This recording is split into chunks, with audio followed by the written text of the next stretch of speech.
student, welcome back to Kavita Maths classes. Please like, subscribe and share this video. We are starting chapter 5, understanding elementary shapes. Question number 2. Let PQ be the perpendicular to the line segment XY. अब यहाँ पर एक line draw करनी है X and Y. Line segment यहाँ पर draw करना है X एंड Y और परपेंडिकुलर PQ लाइन यहाँ पर है, एक परपेंडिकुलर लाइन है P and Q. Let PQ and XY intersect in the point A. और P एंड Q इंटरसेक्ट कर रही है पॉइंट A पर. जो XY का मिड पॉइंट है वो है point A. What is the measure of angle PAY. इसका एंगल यहाँ पर क्या होगा, PAY का यहाँ एंगल फॉर्म करना है कि इसका एंगल क्या होगा. तो यहाँ पर एक परपेंडिकुलर लाइन है PQ परपेंडिकुलर टू XY और यहाँ पर ये पॉइंट है, इसका मिड पॉइंट है जो PQ इंटरसेक्ट कर रही है X एंड Y को. तो अब यहाँ इसका एंगल फॉर्म करना है. तो यहाँ पर एक एंगल फॉर्म हो रहा है PAY 90 डिग्री का एंगल यहाँ पर हमें मिल रहा है. अगर हम प्रोट्रैक्टर की मदद से भी इसको मेजर करते हैं तो एक 90 डिग्री का एंगल यहाँ मिलेगा. अगर ऐसे भी देखते हैं तो यहाँ पर एक 90 डिग्री का एंगल यहाँ मिल रहा है. So answer will B PAY angle 90 degree. So this question is finished. Let's come to the other question.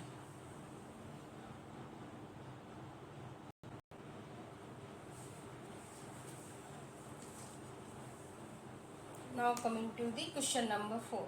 Study the diagram. The line L is perpendicular to line M. अब यहाँ पर एक diagram, एक figure दिया गया है जिसमें line L है और एक लाइन L है और परपेंडिकुलर लाइन टू M है. तो this one and line this one.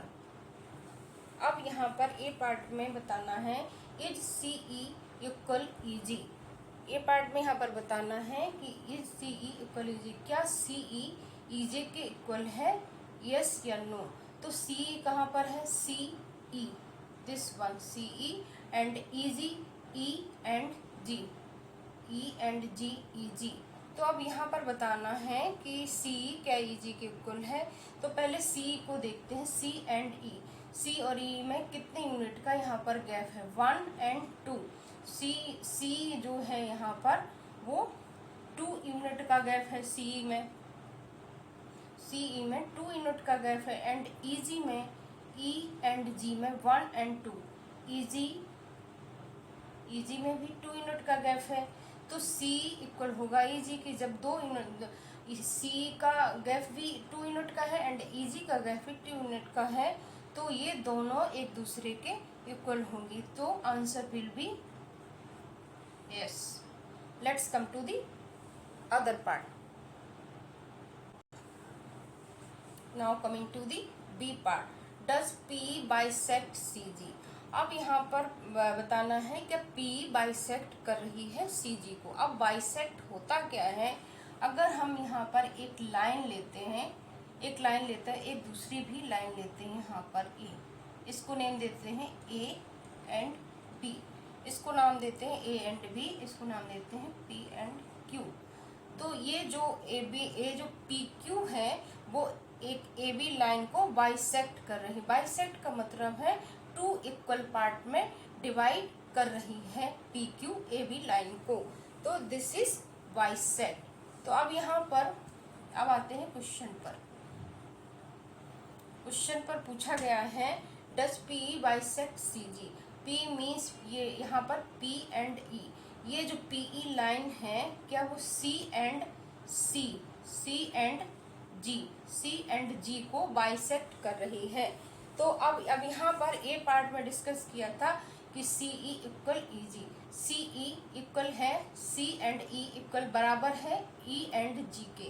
तो ये तो बाइसेक्ट क्या, ये बाइसेक्ट कर रही है कि नहीं। तो यहाँ पर हम देखेंगे 3 से लेके 7 तक के पॉइंट, मिड पॉइंट क्या 5 यहाँ पर आ रहा है। ये जो 5 पॉइंट है ये मिड पॉइंट इस 3 और 7 के बीच में आ रहा है। तो यहाँ पर जब C इक्वल है EG के तो ये जो PE पार्ट है, जो PE परपेंडिकुलर लाइन है वो बाइसेक्ट कर रही है CG को। जब C इक्वल है EG के तो ये बाइसेक्ट करेगी C एंड G को। तो answer will be yes.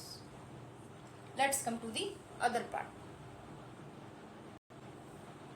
Now coming to the C part. Identify any two line segment for which PE is the perpendicular bisector। अब यहाँ पर अभी हमने B पार्ट में डिस्कस किया था कि PE बाइसेक्ट कर रही है CG को। तो एक लाइन सेगमेंट तो यहाँ पर हमें CG मिला था जो PE बाइसेक्ट कर रही है। अब हमें ऐसे ही 2 लाइन सेगमेंट और बताना है जो PE बाइसेक्ट कर रही है, PE बाइसेक्ट कर रही हो। तो अब अगर यहाँ पर हम एक लाइन B एंड H लेते हैं, B and this one B and H, अगर ये लाइन लेते हैं तो इसमें क्या ये PE बाइसेक्ट कर रही है। बाइसेक्ट मतलब है 2 इक्वल पार्ट में क्या डिवाइड कर रही है B एंड H को। तो इसके लिए हम यूनिट का डिफरेंस देखेंगे, कितने कितने यूनिट का यहाँ पर गैप है। तो यहाँ पर B से लेके H तक 1 2 3 3 यूनिट का गैप है और यहाँ पर भी 3 यूनिट का गैप है।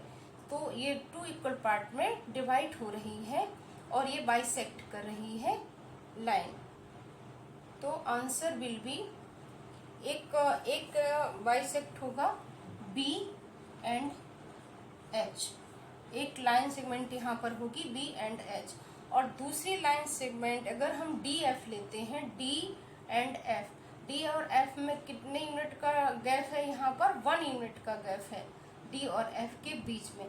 तो भी EP परपेंडिकुलर यहाँ पर बाइसेक्ट हो रही है, बाइसेक्ट कर रही है 2 इक्वल पार्ट में, यहाँ डिवाइड हो रही है D और DF। तो यहाँ पर एक लाइन लेते हैं, लाइन सेगमेंट लेते हैं D एंड F। तो यहाँ पर 2 लाइन सेगमेंट होगी, एक होगी BH एंड दूसरी होगी DF। BH and DF are other 2 line segment for which PE is the perpendicular bisector। So let's come to the other part। Now coming to the D part। Are these true? अब यहाँ पर कुछ यहाँ पर 3 option given है और आपको बताना है क्या ये ट्रू है। फर्स्ट पार्ट पर आते हैं AC ग्रेटर देन FG। अब क्या यह बताना है क्या AC FG से बड़ा है। AC कहाँ पर है, यहाँ पर इस लाइन में A and C, this one AC and FG, F and G। अब AC में देखेंगे कितने यूनिट का गैप है, 1 एंड 2। AC में यहाँ पर 2 यूनिट का गैप है, AC में 2 यूनिट का गैप है। एंड FG में, F एंड G में 1 यूनिट का गैप है, F एंड G में 1 यूनिट का गैप है। AC में 2 यूनिट का गैप है एंड AC में 1 यूनिट का गैप है एंड FG में 2 यूनिट का गैप है। तो AC A and C 1 and 2 1 unit का गैप है एंड FG में AC में 2 यूनिट का गैप है एंड FG में 1 यूनिट का गैप है। तो AC बड़ा है FG से, तो आंसर विल बी S।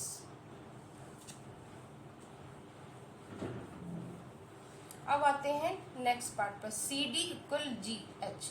अब यहाँ पर बताना है कि CD बराबर है GH के। तो CD कहाँ पर है, this one CD and G and H। अब CD में भी 1 यूनिट का गैप है एंड GH में भी 1 यूनिट का गैप है। तो ये दोनों इक्वल होंगे, तो आंसर विल बी S। अब आते हैं थर्ड पार्ट पे, BC less than EH। BC less than EH, क्या BC छोटा है EH से। BC यहाँ पर छोटा है क्या EH से। तो अब यहाँ पर देखेंगे कि BC कहाँ पर है, B एंड C। BC में है 1 यूनिट का gap, and EH, E and H में है 1, 2 एंड 3 यूनिट का गैप। तो ये BC छोटा है EH से, तो answer will B yes. So this exercise is finished. Please like, subscribe and share this video. Thank you.